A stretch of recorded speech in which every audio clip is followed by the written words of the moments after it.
Welcome back दोस्तों, स्वागत है अपने सत्यकेतु डिफेंस एकेडमी के लाइव सेशन में। प्यारे विद्यार्थियों, आज फिर हम लोग जो है अपने 15 क्वेश्चंस करेंगे और ये जो 15 क्वेश्चंस है बहुत इंपॉर्टेंट क्वेश्चंस है जो अपने एग्जाम को ध्यान में रखते हुए बनाए गए हैं।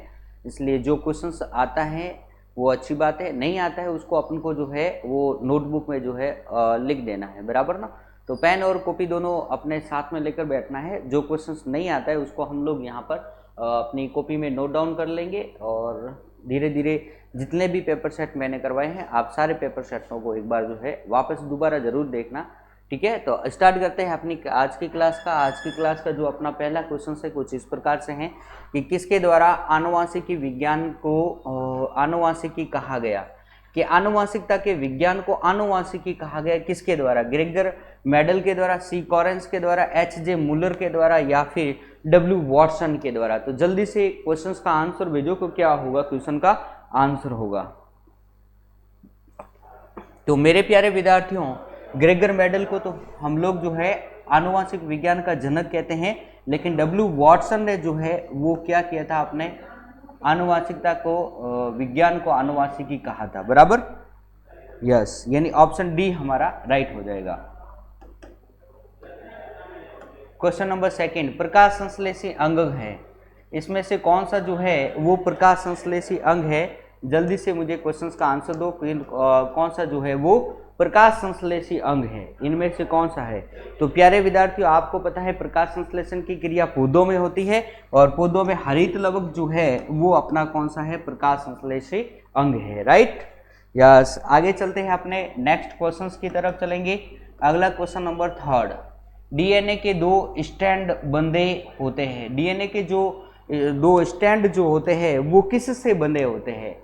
जो कि अपने नाइट्रोजनिक क्षारक होते हैं उनके दो स्टैंड जो होते हैं वो किससे बने होते हैं? तो जल्दी से अपने क्वेश्चंस का आंसर भेजो भाई, किसके द्वारा बंधे होते हैं?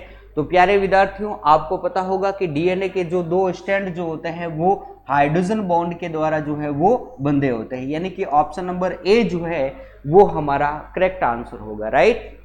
आगे चलते हैं, क्वेश्चन नंबर 4 की तरफ चलेंगे और 4 नंबर क्वेश्चन हमारा इस प्रकार है कि पादप कोशिका की कोशिका भित्ति जो है वो बनी होती है। तो मेरे प्यारे विद्यार्थियों, पादप कोशिका की कोशिका भित्ति जो होती है वो सेलुलोज की बनी हुई होती है और जंतु कोशिका की जो कोशिका झिल्ली जो होती है वो फॉस्फोलिपिड यानी कि प्रोटीन प्लस वसा की बनी हुई होती है, बराबर।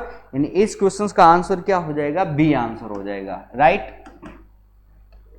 क्वेश्चन नंबर 5, वर्धीकर हार्मोन्स बनाया जाता है। वर्धीकर हार्मोन्स जो होता है वो किसके द्वारा बनाया जाता है? यानी अवटुकर ग्रंथि यानी कि पीयूष ग्रंथि द्वारा या पीयूष ग्रंथि द्वारा या हड्डियों द्वारा। तो प्यारे विद्यार्थियों, यहाँ से हम लोग जो है एक अपना इस पीयूष ग्रंथि के जगह पर यहाँ पर हम लोग लिख देंगे अपनी अग्नाशय ग्रंथि, बराबर।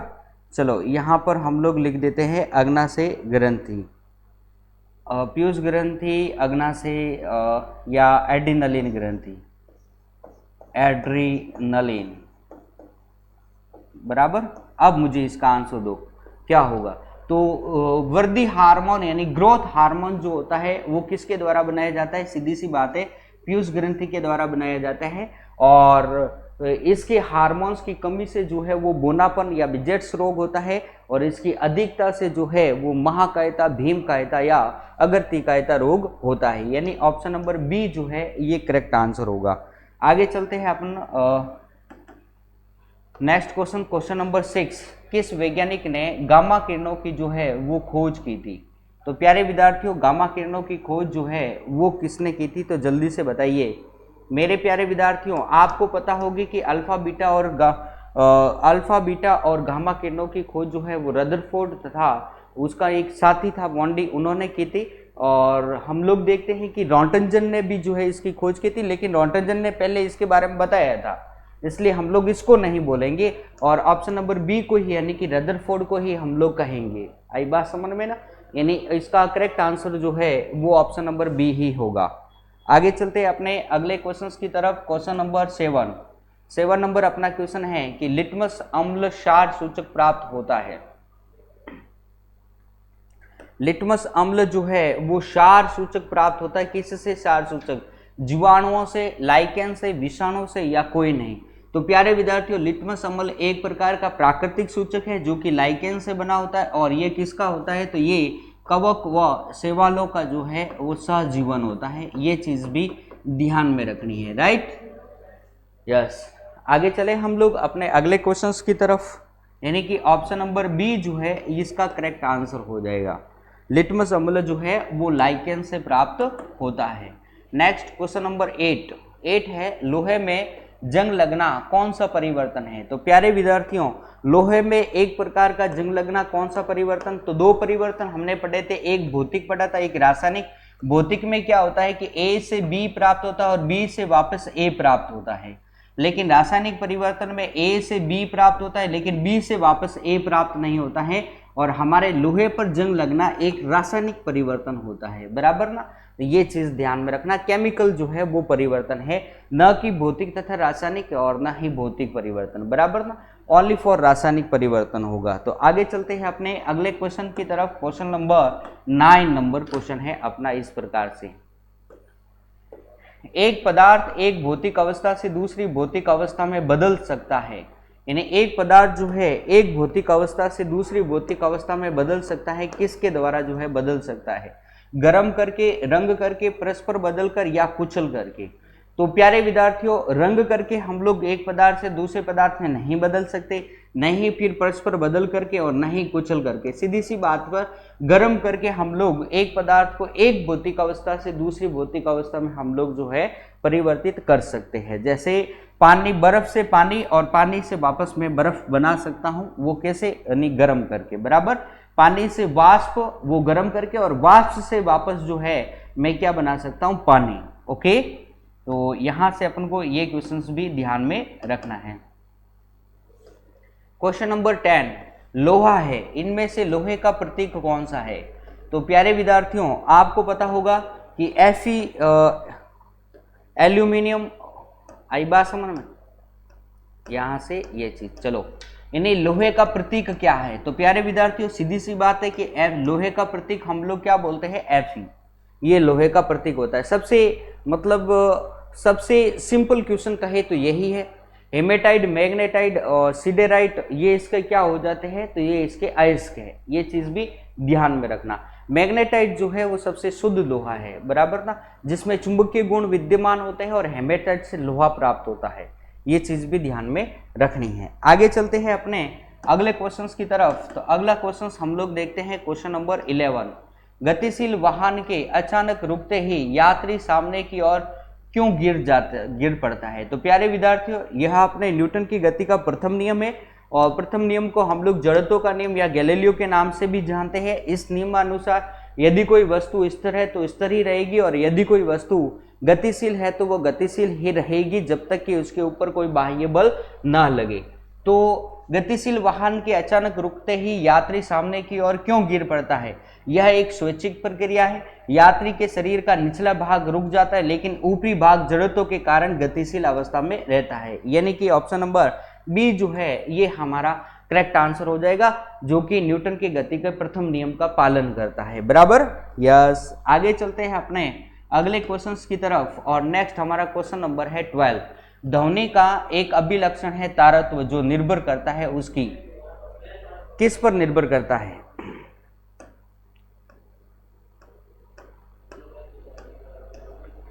ध्वनि का एक अभिलक्षण तारत्व है जो निर्भर करता है उसकी, किसकी, तीव्रता पर, आवृत्ति पर, गुणवत्ता पर, और इनमें से कोई नहीं।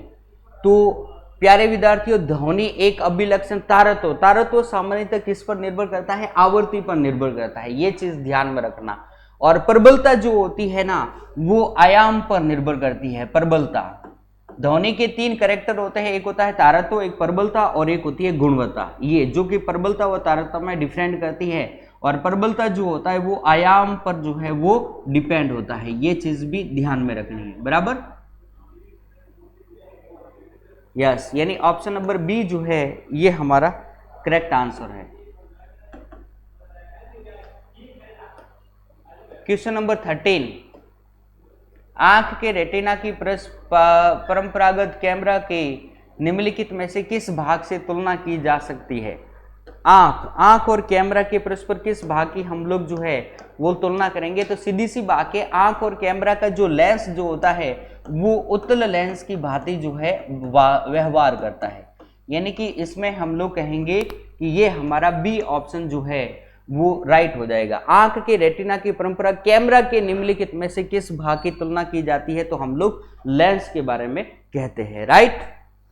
आगे चलते हैं अपने अगले क्वेश्चंस की तरफ, और अगला क्वेश्चन नंबर है 14 है किस ग्रह के सबसे अधिक उपग्रह है। तो प्यारे विद्यार्थियों किस ग्रह के जो है वो सबसे उपग्रह है, तो जल्दी से क्वेश्चंस का आंसर दीजिए। बहुत सिंपल क्वेश्चन है कि किस ग्रह के जो है वो सबसे ज्यादा उपग्रह है। तो प्यारे विद्यार्थियों जल्दी से क्वेश्चंस का आंसर दीजिए कि किस ग्रह के जो है वो सबसे ज्यादा उपग्रह है।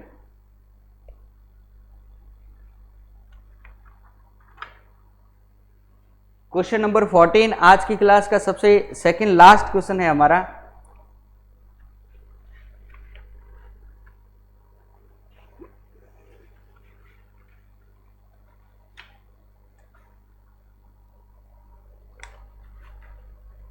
तो मेरे प्यारे विद्यार्थियों अपने क्वेश्चन है कि किस ग्रह के सबसे अधिक उपग्रह होते हैं। तो मेरे प्यारे विद्यार्थियों बृहस्पति के जो है वो सबसे ज्यादा क्या होते हैं, उपग्रह।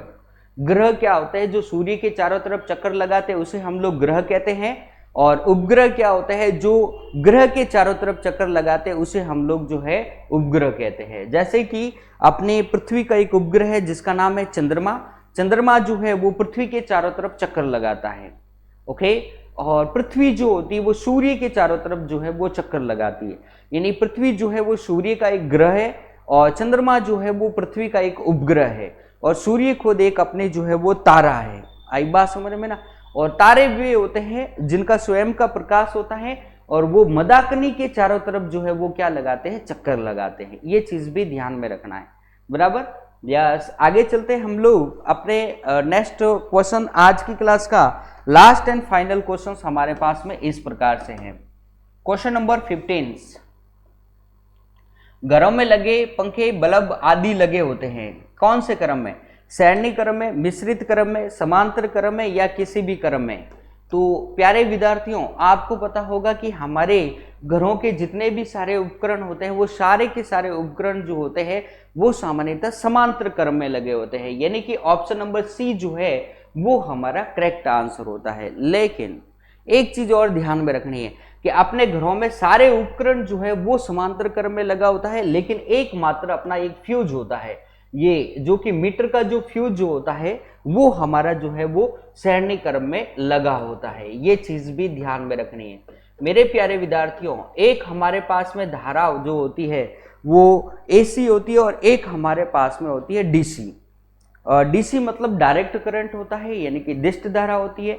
एसी मतलब होता है अल्टरनेटिव करंट होता है, यानी कि प्रत्यावर्ती धारा होती है। यानी कि मेरे प्यारे विद्यार्थियों जहां पर जो है सैन्य क्रम होता है वहां पर डीसी होती है, और जहां अपने समांतर क्रम होता है वहां एसी होती है। यानी कि सीधी सी बात है कि हमारे घरों में एक तो समांतर क्रम होता है, और धारा कौन सी होती है, तो अल्टरनेटिव करंट होता है, एसी होती है, बराबर ना। और धारा जो है वो कितने वोल्ट की होती है, 220 वोल्ट की होती है, और 50 उसकी क्या होती है, फ्रीक्वेंसी होती है। ये चीज भी ध्यान में रखना होती है, 50 यानी 50 हर्ट्ज होती है, बराबर ना। Yes, okay. तो प्यारे विद्यार्थियों आज की क्लास को हम लोग यहीं पे फिनिश करेंगे।